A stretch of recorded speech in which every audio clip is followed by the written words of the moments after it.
ഇഡിക്ക് ആശ്വാസം. വിവാദ എക്സാലോജിക് CMRL അനധികൃത പണമിടപാട് കേസിൽ എൻഫോഴ്സ്മെന്റ് ഡയറക്ടറേറ്റിന്റെ അന്വേഷണത്തിന് എതിരായ ഹർജി ഹൈക്കോടതി തള്ളി. ഇഡിക്ക് അന്വേഷണം തുടരാമെന്ന് ഹൈക്കോടതി വിധിച്ചു. ഇഡിയുടെ അന്വേഷണ നടപടികളും സമൻസും സ്റ്റേ ചെയ്യണമെന്നാവശ്യപ്പെട്ട് Cochin minerals and rutile limited managing director NS Sasidharan കർത്തയും ഉദ്യോഗസ്ഥരും സമർപ്പിച്ച ഹർജികളാണ് ജസ്റ്റിസ് TR രവിയുടെ ബെഞ്ച് തള്ളിയത്. ഇതോടെ മാസപ്പിടി കേസിലെ കള്ളപ്പണം വെളുപ്പിക്കൽ നിരോധന നിയമപ്രകാരമുള്ള ED അന്വേഷണം തുടരും. വിധി വന്നതോടെ CMRL MD ശശിധരൻ കർത്ത ഉൾപ്പെടെയുള്ള പ്രമുഖർക്ക് ED വീണ്ടും സമൻസ് അയക്കും. വരും ദിവസങ്ങളിൽ വീണ വിജയനെ ചോദ്യം ചെയ്യാൻ വിളിപ്പിക്കുമോ എന്നും ഉറ്റുനോക്കുന്നുണ്ട്.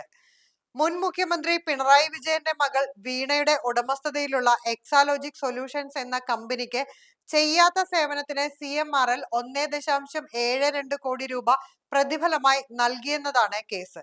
ആദായ നികുതി സെറ്റിൽമെന്റ് ബോർഡിന്റെ കണ്ടെത്തലിന്റെ അടിസ്ഥാനത്തിലാണ് ED അന്വേഷണം ആരംഭിച്ചത്.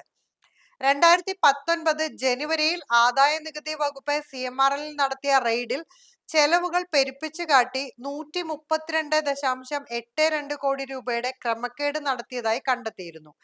ഇതിൽ 1.72 കോടി രൂപ വീണ വിജയന്റെ കമ്പനിക്ക് നൽകി എന്നായിരുന്നു ആരോപണം. ഇത് കള്ളപ്പണം വെളുപ്പിക്കലിന്റെ ഭാഗമാണോ എന്നും രാഷ്ട്രീയ സ്വാധീനം ഇതിന് പിന്നിലുണ്ടോ എന്നും ED സംശയിക്കുന്നുണ്ട്. കള്ളപ്പണം വെളുപ്പിക്കൽ നിരോധന നിയമപ്രകാരം നടപടികൾ ആരംഭിക്കാനുള്ള കുറ്റകൃത്യങ്ങൾ നിലവിലില്ലെന്നും EDക്ക് അന്വേഷണ അധികാരമില്ലെന്നുമാണ് CMRL വാദിച്ചത്.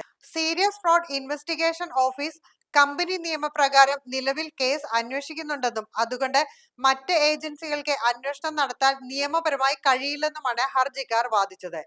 എന്നാൽ ഈ വാദങ്ങളെ ED ശക്തമായി എതിർത്തു.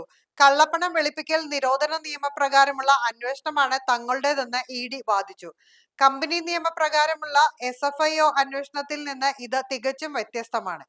പൊതുമേഖലാ സ്ഥാപനങ്ങൾക്കും പൊതുജനങ്ങൾക്കുമായി 62% ഓഹരിയാണ് CMRL ഉള്ളത്.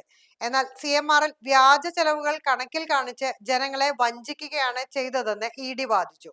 നിയമപ്രകാരം ആർക്കും സമൻസ് അയക്കാൻ EDക്ക് അധികാരമുണ്ട്.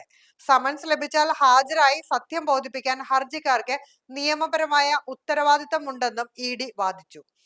CMRL ഉദ്യോഗസ്ഥരെ ചോദ്യം ചെയ്യുന്നതിലൂടെ പണത്തിന്റെ ഉറവിടം, ആരുടെ നിർദ്ദേശപ്രകാരമാണ് പണം കൈമാറിയത് തുടങ്ങിയ കാര്യങ്ങളിൽ വ്യക്തത വരുത്താനാകുമെന്നാണ് ED പ്രതീക്ഷിക്കുന്നത്.